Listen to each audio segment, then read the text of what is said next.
weli waxa dunida ka socda dadaalada lagu baadi goobayo nabad waarta iyo in isafgarad lagu soo afjaro colaadda ka aloosan waddanka Ukraine. Dhinacyo badan oo caalami ah ayaa si weyn ugu howlan sidii labada dhan la isugu keeni lahaa. Dalka Qatar oo ka mid ah wadamada Carbeed ee ugu saamaynta badan dhanka diblomaasiyadda, isla markaana mar hore dhexdhexaadin u sameeyay dalal colaadi ka dhex oognayd sida Taliban iyo Mareykanka, ayaa hadda bilaabay in uu qayb ka noqdo dhinacyada danaynaya in ay geed isugu keenaan labada dal ee hadda colaaddu ku dhex marayso waddanka Ukraine.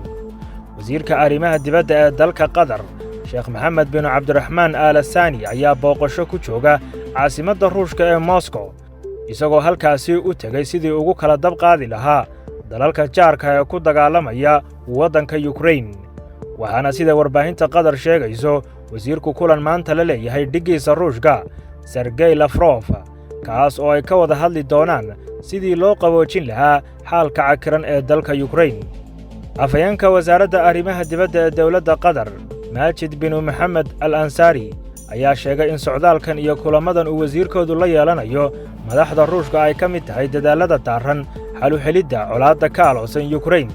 iyo sidii labada garab ee dirirtu u dhaxayso u yeelan lahaayeen kulamo lagu lafagurayo suurtagalnimada joojinta xabadda halkaasi ka socota muddada bisha ku sii siqaysa.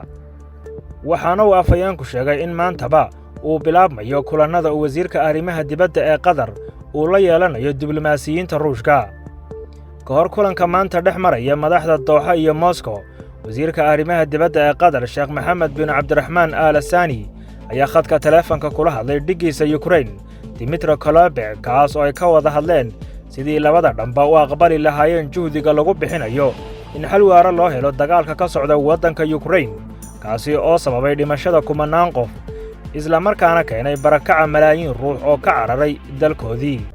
Balse wasaaradda arrimaha dibadda ee Qatar wax faahfaahina kama ay bixin waxa ay isla gaadheen labada dhinac iyo weliba arrimaha la isla meel dhigay.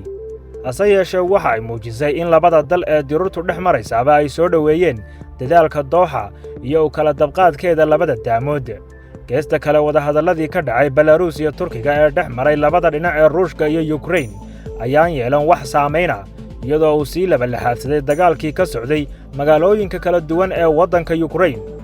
Waxaana dad badani ay sheegayaan in muddooyinkan aanay suuragal ahayn in si dhib yar labada dacood ay ku aqbalaan xabad joojin.